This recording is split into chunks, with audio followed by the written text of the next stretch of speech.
నమస్కారం. ఈరోజు మనం మాట్లాడుకోబోయే విషయం చాలా ఆసక్తికరంగా ఉంది. అవును. గవర్నమెంట్ స్కూల్స్కి దాతలకి మధ్య నేరుగా ఒక బంధం ఏర్పరిచే ఒక కొత్త టెక్నాలజీ గురించి. పాఠశాలలకు కావలసినవి దాతలు నేరుగా అందించేలా ప్రభుత్వం లీప్ అనే యాప్లో డోనర్స్ కాంపోనెంట్ అనే ఒక కొత్త ఫీచర్ తెచ్చింది. ఒక యూట్యూబ్ వీడియో చూశాక దీని గురించి కొంచెం లోతుగా తెలుసుకోవాలనిపించింది. అవును. ఇది పైపైన చూస్తే చాలా సింపుల్గా అనిపించొచ్చు, కానీ దీని వెనుక ఉన్న ఆలోచన చాలా పెద్దది. పాఠశాలలకు నిజంగా ఏం కావాలో తెలుసుకుని ఆ సమాచారాన్ని దాతల ముందు పెట్టడం. అంటే ఎవరో డబ్బిస్తే దాంతో ఏదో ఒకటి కొనడం లాంటిది కాదనమాట. కాదు. పలానా స్కూల్కి 10 డ్యూయల్ డెస్క్లు కావాలి అని తెలిస్తే దాత నేరుగా ఆ డెస్క్లే అందించొచ్చు. చాలా లక్షిత విధానమిది. ఈరోజు మనం ఇది ఎలా పనిచేస్తుంది, దీనిలో ఉన్న అసలు విషయాలేంటి, ఇది నిజంగా గ్రౌండ్ లెవెల్లో మార్పు తేగలదా అనే విషయాలు చర్చిద్దాం. సరే, అయితే అసలు పాయింట్తో మొదలు పెడదాం. ఈ డోనర్స్ కాంపోనెంట్, దీని వెనుక ఉన్న ప్రాథమిక ఆలోచన ఏంటి? పాఠశాలలు తమ అవసరాలను బయట ప్రపంచానికి ఎలా చెప్పాలి? దీని ముఖ్య ఉద్దేశ్యం ఒక డిజిటల్ వారధిని నిర్మించడం. వారధి? అవును. పాఠశాలలకు దాతలకు మధ్య. ఉదాహరణకి, మీ ఊరు స్కూల్కి మీరేదైనా సహాయం చేయాలనుకుంటున్నారు, కాని వాళ్లకు సరిగ్గా ఏం కావాలో మీకు తెలియదు కదా. నిజమే. ఈ యాప్ ఆ గ్యాప్ని ఫిల్ చేస్తుంది. ఏ స్కూల్కి ప్రహరీ గోడ కావాలో, ఏ స్కూలుకి కంప్యూటర్లు కావాలో స్పష్టంగా చూపిస్తుంది. దాతలు తమకు దగ్గర్లో ఉన్న స్కూల్ని గాని లేదా తమకు నచ్చిన స్కూల్ని గాని ఎంచుకొని సహాయం చేయొచ్చు. అంటే ఇది కేవలం ప్రైవేటు వ్యక్తులు, సంస్థల కోసమేనా, లేక ప్రభుత్వం కూడా ఇందులో భాగమేనా? ఇక్కడే అసలు విషయముంది. ఇది కేవలం ప్రైవేట్ దాతల కోసం మాత్రమే కాదు, ఇది ప్రభుత్వానికి ఒక శక్తివంతమైన డేటా సాధనం కూడా. ఓ, అదెలా? రాష్ట్రవ్యాప్తంగా ఏ పాఠశాలల్లో ఎలాంటి అవసరాలు ఉన్నాయో ఒకే డాష్బోర్డ్లో చూసుకోవచ్చు. ఉదాహరణకు, ఒక మండలంలోని చాలా పాఠశాలలు తాగునీటి సౌకర్యం కోసం అభ్యర్థనలు పెట్టాయనుకోండి. ప్రభుత్వానికి ఆ సమస్య తీవ్రత వెంటనే అర్థమవుతుంది. కరెక్ట్. సో ఇది దాతలను ఆకర్షించడంతో పాటు ప్రభుత్వ పాలసీ నిర్ణయాలకు కూడా సహాయపడుతుందన్నమాట. అయితే ప్రతి పాఠశాల ఇందులో తమ అవసరాలు నమోదు చేయడం తప్పనిసరి అని అంటున్నారు. ఎందుకంత ఖచ్చితంగా? హెడ్ మాస్టర్లు ఇప్పటికీ చాలా పనులతో బిజీగా ఉంటారు కదా. నమోదు చేయకపోతే నష్టమేంటి? మంచి ప్రశ్న. చూడండి, దీన్ని ఒక అవకాశంగా భావించాలి. అవకాశమంటారా? అవును. ఒక దాత 1000 కుర్చీలు విరాళంగా ఇవ్వడానికి ముందుకొచ్చారనుకుందాం. వారు యాప్ ఓపెన్ చేసి చూస్తారు. ఏ పాఠశాల అయితే కుర్చీల అవసరముందని అధికారికంగా నమోదు చేసిందో వారికే ప్రాధాన్యత ఇస్తారు. ఓకే. మీ స్కూల్కి నిజంగా కుర్చీల అవసరమున్నా మీరు దాన్ని ఈ ప్లాట్ఫామ్ మీద పెట్టకపోతే మీరసలు ఆ రేసులోనే లేనట్టు. అంతే. మీ అవసరం బయటి ప్రపంచానికి కనిపించదు. అందుకే నమోదు చేయటం తప్పనిసరి. అర్థమైంది. అయితే ఇక్కడ నాకు ఇంకో సందేహం వస్తోంది. అవసరాలు నమోదు చేసినంత మాత్రాన అన్నీ వచ్చేస్తాయని గ్యారంటీ ఉందా? మేము ఇంత కష్టపడి డేటా ఎంటర్ చేశాము, కాని ఏమీ రాలేదు అని ప్రధానోపాధ్యాయులు నిరాశపడే ప్రమాదం లేదా? ఇది చాలా ప్రాక్టికల్ పాయింట్.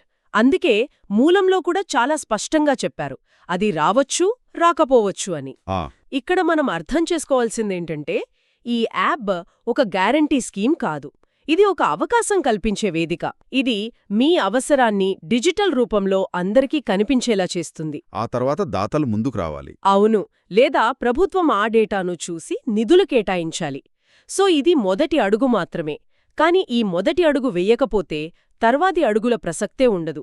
ప్రధానోపాధ్యాయులకు ఈ విషయంలో స్పష్టత ఇవ్వడం చాలా ముఖ్యం. ఓకే. ఈ ప్రాసెస్ గురించి కొంచెం వివరంగా చెప్పండి. ఒక ప్రధానోపాధ్యాయుడు ఈ యాప్ను ఎలా ఉపయోగించాలి? ఇది వాళ్లకు మరో తలనొప్పిలా కాకుండా సులభంగా ఉండేలా డిజైన్ చేశారా? దీని రూపకల్పన చాలా స్పష్టంగా ఉంది. మొదటగా, ఇది టీచర్ల వ్యక్తిగత లాగిన్తో పనిచేయదు. ఓ! పాఠశాల యొక్క అధికారిక యూడైస్ కోడ్తో లాగిన్ అవ్వాలి. ఒక్క నిమిషం. యూడైస్ కోడ్ అంటే ఏమిటో అందరికీ తెలియకపోవచ్చు. అవును. యూడైస్ కోడ్ అంటే దేశంలోని ప్రతి పాఠశాలకు ప్రభుత్వం ఇచ్చే ఒక ప్రత్యేక గుర్తింపు సంఖ్య.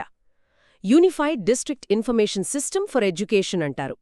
ఈ కోడ్తో లాగిన్ అవ్వడం వల్ల ఇది ఎవరో వ్యక్తిగతంగా పెడుతున్న అభ్యర్థన కాదు, పాఠశాల తరపున అధికారికంగా వస్తుందని నిర్ధారణ అవుతుంది. కరెక్ట్. ఇది చాలా ముఖ్యం. రైట్. లాగిన్ అయ్యాక యాప్లో ఎక్కడికి వెళ్ళాలి? లాగిన్ అయ్యాక గవర్నెన్స్ అనే ఆప్షన్కి వెళ్ళి అక్కడ సమగ్ర శిక్షను ఎంచుకోవాలి. అందులో స్కూల్ డొనేట్ కాంపోనెంట్స్ అనే ఆప్షన్ స్పష్టంగా కనిపిస్తుంది. దానిపై క్లిక్ చేస్తే పాఠశాల తమ అవసరాలను నమోదు చేసే ప్రక్రియ మొదలవుతుంది. అంటే పాఠశాలలు తమకు నచ్చినది ఏదైనా అడగవచ్చా? మాకు స్విమ్మింగ్ పూల్ కావాలి అని అడిగే అవకాశం ఉందా? లేక ప్రభుత్వం ఏమైనా పరిమితులు పెట్టిందా? లేదు, ఆ స్వేచ్ఛ లేదు. ఇక్కడే సిస్టమ్ చాలా తెలివిగా పనిచేస్తోంది. ఓ పాఠశాలలు తమకు తోచింది టైప్ చేయడానికి లేదు. యాప్లోనే ప్రభుత్వం కొన్ని ప్రధాన కాంపోనెంట్లను అంటే విభాగాలను ముందే ఇచ్చింది. మొత్తం 11 కేటగిరీలున్నాయి. అంటే ఆ లిస్ట్లోంచి మాత్రమే ఎంచుకోవాలి? అవును, వాటిలో నుంచే తమకు అవసరమైన వాటిని ఎంచుకోవాలి. దీనివల్ల 2 లాభాలు. ఒకటి, సమాచారమంతా ఒకే పద్ధతిలో క్రమబద్ధంగా ఉంటుంది. 2, అనవసరమైన అసాధ్యమైన కోరికలకు అడ్డుకట్టవేసినట్టు అవుతుంది. ఈ కేటగిరీలు ఎలా ఉన్నాయో చూస్తే ఆశ్చర్యంగా ఉంది. కేవలం తరగతి గదులు, బెంచీలే గాదు, జాబితా చాలా వివరంగా, విస్తృతంగా ఉంది. ఇది పాఠశాలల యొక్క సూక్ష్మ అవసరాలను కూడా పరిగణనలోకి తీసుకున్నట్లు అనిపిస్తోంది. ఖచ్చితంగా. ఇక్కడే ఈ వ్యవస్థ వెనుకున్న ఆలోచన లోతు అర్థమవుతుంది. ఈ జాబితాను మనం స్థూలంగా 3 భాగాలుగా చూడొచ్చు. మొదటిది basic civil and electrical infrastructure. అంటే పునాది సౌకర్యాలు. అవును, ఇందులో అదనపు తరగతి గదులు, బాలికలకు, బాలురకు, ప్రత్యేక అవసరాలు గల పిల్లలకు వేర్వేరు టాయిలెట్లు, ప్రహరీ గోడ, గేటు వంటివి ఉన్నాయి.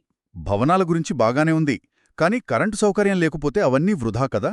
ఆ దిశగా ఏమైనా ఆలోచించారా? అందుకే ఎలక్ట్రికల్ ఇన్ఫ్రాస్ట్రక్చర్ను కూడా చేర్చారు.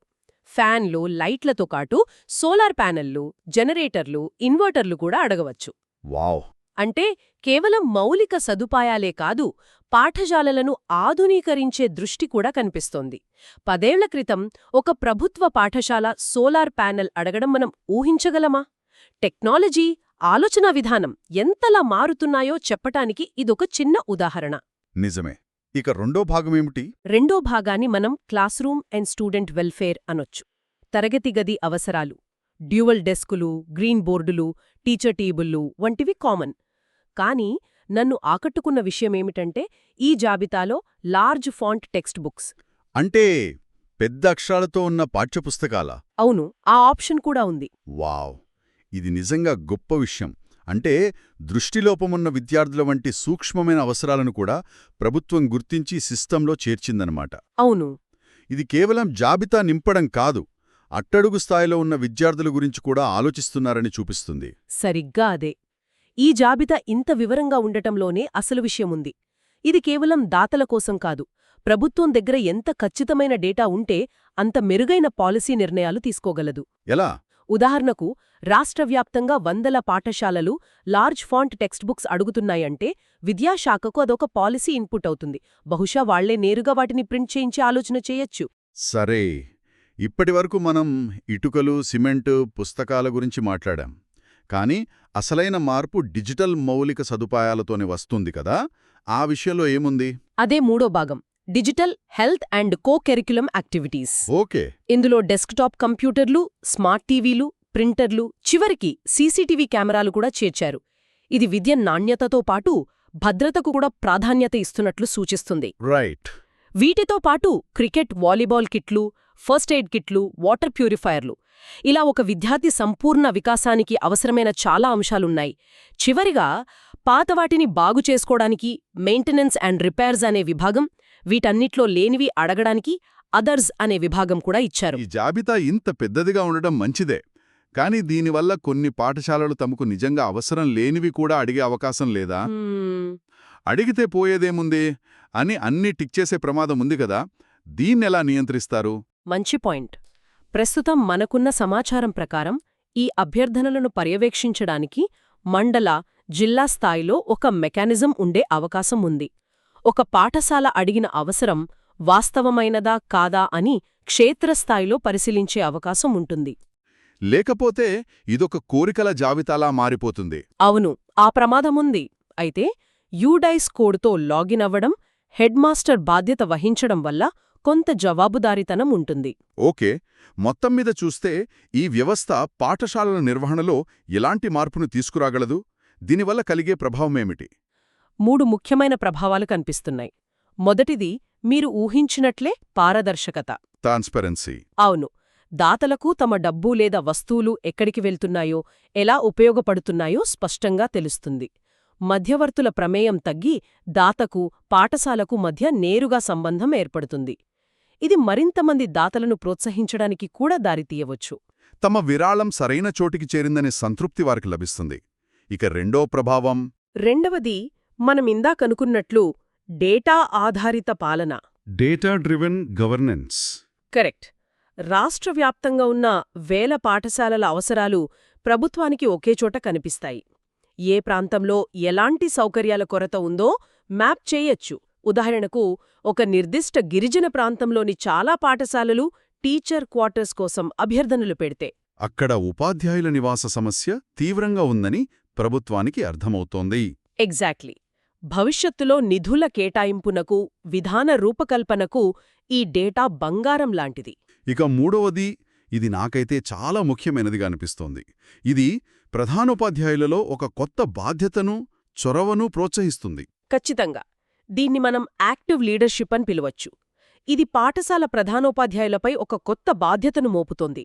కేవలం ప్రభుత్వం నిధులిస్తే చూద్దాం అని ఎదురుచూడకుండా వాళ్లే చొరవ తీసుకోవాలి. అవును, తమ పాఠశాల అవసరాలను గుర్తించి వాటిని ఖచ్చితత్వంతో నమోదు చేసి బయటి ప్రపంచానికి తెలియజేయాలి. వారి చిరుకుదనంపైనే పాఠశాల అభివృద్ధి కొంతవరకు ఆధారపడి ఉంటుంది. ఒక రకంగా ఇది వారి నాయకత్వ పటిమను కూడా పరీక్షిస్తుంది. కాబట్టి ఎల్ఈఏపీ యాప్లోని ఈ కొత్త ఫీచర్ పాఠశాలల అవసరాలను డిజిటలైజ్ చేసి వాటిని దాతలతో నేరుగా అనుసంధానించే ఒక శక్తివంతమైన సాధనం. ఇది కేవలం ఒక యాప్ ఫీచర్ మాత్రమే కాదు, పాఠశాలల అభివృద్ధిలో సమాజ భాగస్వామ్యాన్ని పెంచే ఒక కొత్త నమూనా. అవును. ఇది సరైన పద్ధతిలో, చిత్తశుద్ధితో అమలైతే ప్రభుత్వ పాఠశాలల రూపురేఖలను మార్చే అద్భుతమైన అవకాశముంది. అవును, అవకాశమైతే ఉంది. కానీ ఇక్కడ మనం ఒక ఆలోచింపజేసే ప్రశ్నలు కూడా లేవనెత్తాలి. ఈ వ్యవస్థ ఒక పాఠశాల యొక్క కోరికల జాబితాను డిజిటలైజ్ చేస్తుంది. చాలా మంచి విషయం. అయితే దాతలు సహజంగానే ఎక్కువగా పట్టణ ప్రాంతాల్లోని మీడియాలో కనిపించే లేదా తమకు వ్యక్తిగతంగా తెలిసిన పాఠశాలలకే సహాయం చేయడానికి మొగ్గు చూపే అవకాశం ఉంది. నిజమే. అలాంటప్పుడు ఎక్కడో మారుమూల అటవీ ప్రాంతంలో ఉన్న బయటి ప్రపంచంతో పెద్దగా సంబంధాలు లేని ఒక పాఠశాల పరిస్థితి ఏమిటి? వాళ్ళు యాప్లో తమ అవసరాలను నమోదు చేసినా దాతల దృష్టి వారిపై పడకపోవచ్చు కదా. అదే అసలైన సవాలు. ఈ డిజిటల్ వ్యవస్థ ఇప్పటికీ ఉన్న అసమానతలను, అంటే పట్టణం మరియు గ్రామీణ పాఠశాలల మధ్య ఉన్న అంతరాన్ని మరింత పెంచుతుందా? లేక దాన్ని పూడ్చడానికి సహాయపడుతుందా? అవును. లేక ప్రభుత్వం ఈ డేటాను ఉపయోగించి దాతలు చేరలేని ఆ మారుమూల పాఠశాలలపై ప్రత్యేక దృష్టి సారించి ఆ అంతరాన్ని పూడ్చడానికి ఒక సాధనంగా మారుతుందా అనేది భవిష్యత్తులో తేలుతుంది. ఈ డిజిటల్ వేదికను కేవలం దాతలకే వదిలేయకుండా ప్రభుత్వ జోక్యం ఎంత బలంగా ఉంటుందనే దానిపై దీని విజయం ఆధారపడి ఉంటుంది.